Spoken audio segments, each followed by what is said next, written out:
Good afternoon, everyone. I'm Dr. Meghna Agarwal, and let's begin approach to hematuria.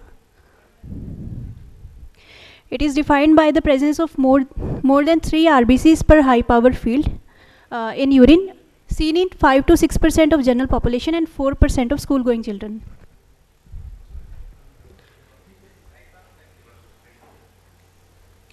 Now, depending on the source of bleeding, hematuria could be renal origin, ureteric, bladder, or of uncertain causes. Now, in the renal compartment, it can be divided into glomerular causes, interstitial cause, infective, physical, and structural diseases. Glomerular diseases like various types of glomerulonephritis, IgA nephropathy, thin basement membrane disease, Alport syndrome, and many other types of glomerulonephritis like lupus nephritis or ANCA-associated vasculitis can present with hematuria. Any interstitial disease like both non-infective and infective causes. Non-infective causes include most of the time these are drugs that cause inflammation in the tubulointerstitial compartment which leads to hematuria. Infective causes like bacterial, viral or fungal infections. Then physical causes like calculi tumor which can cause trauma to the kidney. Any inherited or acquired medullary sponge kidney disease which can lead to hematuria. Then AV fistula or infarction of the kidney can also be a cause of hematuria. Ureteric compression due to calculi stricture or malignancy can lead to hematuria. Then bladder cystitis, urethritis and prostatitis are some of the other causes. Apart from all these causes, there are some uncommon causes like exercise hematuria or factitious hematuria or use of anticoagulants. In patients who are presenting with age of more than 40 years, apart from ruling out all these causes, we could not find a cause for hematuria. Malignancy should always be looked in these cases. Now, the origin of hematuria, whether it is glomerular origin or extraglomerular origin. The glomerular origin of hematuria is typically cola or smoky brown in color. There are usually no clots. Proteinuria associated with glomerular hematuria is more than 500 milligrams per day. And there could be presence of RBC cast and dysmorphic RBCs. In contrast to extraglomerular hematuria, the color is reddish or pink. Clots may be present. Proteinuria is less than 500 milligrams per day, and the RBC cast and morphology is normal. Now, if any patient who is presenting to us with macroscopic hematuria, first we do any dipstick examination. In dipstick examination, if any pigment is positive, like hemoglobin or myoglobin or intact RBCs are present, it will give us a clue towards the source of hematuria. For example, if the person has proteinuria as well as intact RBCs in urine, it will lead to a diagnosis of glomerular cause of hematuria. But intact RBCs without presence of proteinuria leads to a diagnosis of extraglomerular cause of hematuria. Now the third scenario, when we have heme pigment positive, that could be due to hemoglobin or myoglobin, but RBCs are absent. It could lead to a diagnosis of intravascular hemolysis or rhabdomyolysis. There are various types of drugs and dyes that can impart a different color to the urine, but RBCs and pigment is absent in those cases. These are some of the drugs that can impart different color to the urine. For example, desferrioxamine, hemoglobin urea and myoglobin urea can impart pink color to the urine. Similarly, very commonly used drug like rifampicin can impart orange color to the urine. Then beetroot injection, rifampicin, phenytoin and hemoglobin urea can impart red color to the urine. Chylurea can cause white colored urine. These are some of the rare causes of hematuria. AV malformations and fistulas, these could be congenital or acquired. The patient can present with gross or microscopic hematuria. AV fistula can also cause high output cardiac failure, but it is not seen in all of the cases. Then nutcracker syndrome. Nutcracker syndrome is a common entity which is seen in children, pediatric age group, in which the left renal vein is compressed between the aorta and proximal superior mesenteric artery. The patient can present with both microscopic and macroscopic hematuria associated with flank pain. Flank pain is usually not seen in all of the cases.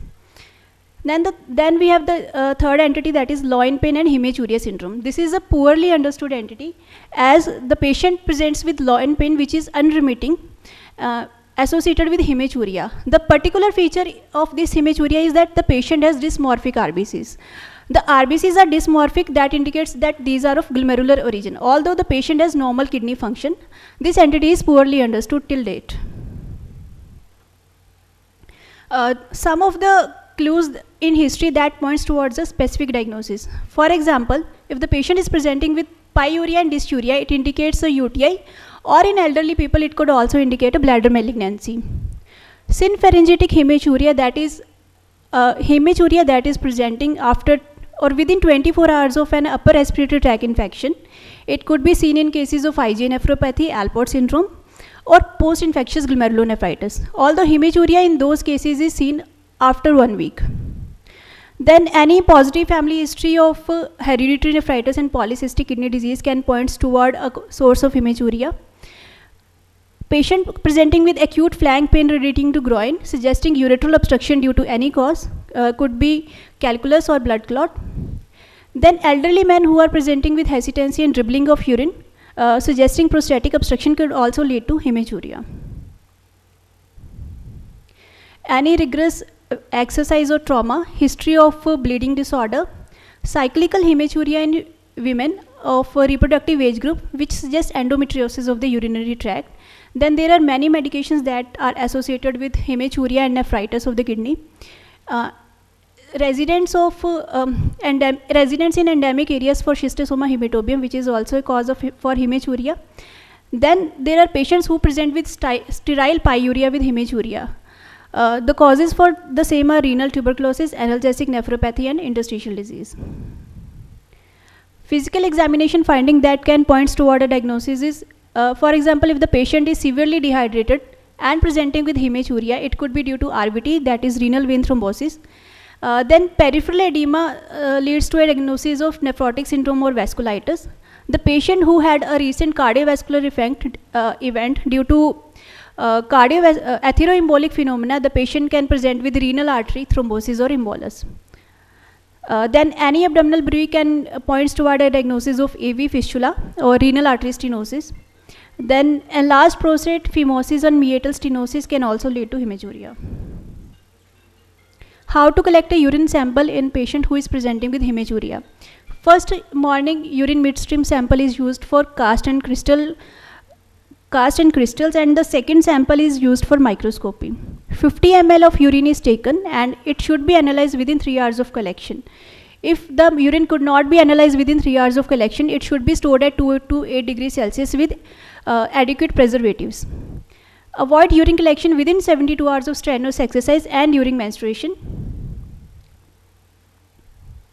Now, after doing a dipstick examination of the urine with a reagent strip, that is standard 10 parameters of reagent strip, we centrifuge 10 ml of aliquot of urine at 400 grams for 10 minutes. 9.5 ml of supernatant is removed, then 0.5 ml is resuspended and transferred to a glass slide. This glass slide is then put under a microscope. For different types of lipids and crystal, we use polarized light microscope, and for high magnification and urine sediments, we use phase contrast microscope. This is the standard 10 para strip to use, which is to be used in to do urine light microscopy. Now, blood or hemoglobin that is present in urine, it is based on the peroxidase-like activity of the hemoglobin and myoglobin. The peroxidase enzyme is capable of detecting both intact erythrocytes as well as pigment in the urine. Intact RBCs will hemolyze on the test pad and will impart a green color to that pad, or RBCs may also show a spectral pattern in the absence of free hemoglobin. How to differentiate between hemoglobin versus myoglobin? Both will produce a positive reagent strip test, but if the urine is red and the plasma is clear, it indicates myoglobin, but if both are red, it indicates hemoglobin. These are some of the false positives and negatives that can be seen when testing certain constituents of urine, like albumin. For example, if serum albumin is less than 0.25 to 0.3 gram per liter, low urine specific gravity, that is less than 1.010, tubular protein or presence of monoclonal heavy chain. In all these cases, false negative results can be seen even when the albumin is present in urine. Then ascorbic acid and bacteria can lead to false negative glucose test in urine. These are dysmorphic erythrocytes. These erythrocytes are characteristics of glomerular hematuria, which is characterized by an irregular outer cell membrane. RBC casts are also associated with the glomerular cause of hematuria. We'll see it in next slide. Now, renal casts. Renal casts are formed by molding of cells and amorphous material in tubules. Shape depends on the site of origin. Matrix is formed by TAM-Horsfall protein. The first panel is showing RBCs in urine, but these are normal RBCs. Some of the RBCs have crenated membrane. Mind that these are not dysmorphic RBCs, they are normal RBCs. In the second panel, we can see that the RBC membrane is dysmorphic, but also the outer membrane is showing blebbing in the inside picture. These are acanthocytes. So, presence of acanthocytes or dysmorphic RBCs indicates glomerular origin of hematuria. 45 and 1 rule is used when differentiating extraglomerular and glomerular cause of hematuria. 40% of dysmorphic RBCs, 5% of acanthocytes, or only one RBC cast is sufficient to label it as glomerular hematuria. These are neutrophils and granular phagocytic macrophage in under phase contrast microscopy of urine. Then, depending on the origin of the tubular epithelial cells, from deeper or superficial layer, they have different morphological pictures. These are squamous epithelial cells, and then different types of cast. The first one is hyaline cast, the last one is waxy cast. Waxy cast is usually seen in CKD patients. Then erythrocyte cast, hemoglobin and leukocyte cast, epithelial and bilirubin cast. If the patient is presenting with persistent hematuria, although we have done an extensive workup in those patients, but no obvious cause could be found, then he or she should be looked for cancer of renal, bladder or prostate.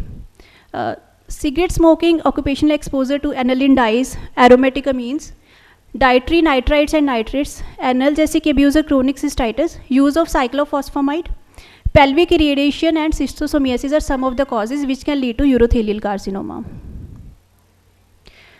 Now, initial workup for persistent hematuria include urine analysis and microscopy to determine the morphology of RBCs, crystals and casts. Apart from these, we have to go for complete blood count, complete metabolic profile, coagulogram of the patient. Repeat urine analysis in a few days if these come out to be negative. Further urological evaluation is only warranted when out of 3 samples that are tested for urine, 2 of them are showing hematuria. To rule out the non-glomerular causes of hematuria or to rule out any structural disease of the urinary tract, we can go for radiological investigation like CT, USG or IVP, urine cytology and cystoscopy if required. If all these scans come out to be negative, still the patient, 1% of older patients are at risk of malignancy in the coming 3 to 4 years. So we have to stay vigilant in those cases, and the recommendation in these cases is that urine cytology and analysis should be performed in those patients at 6, 12, 24 and 36 months.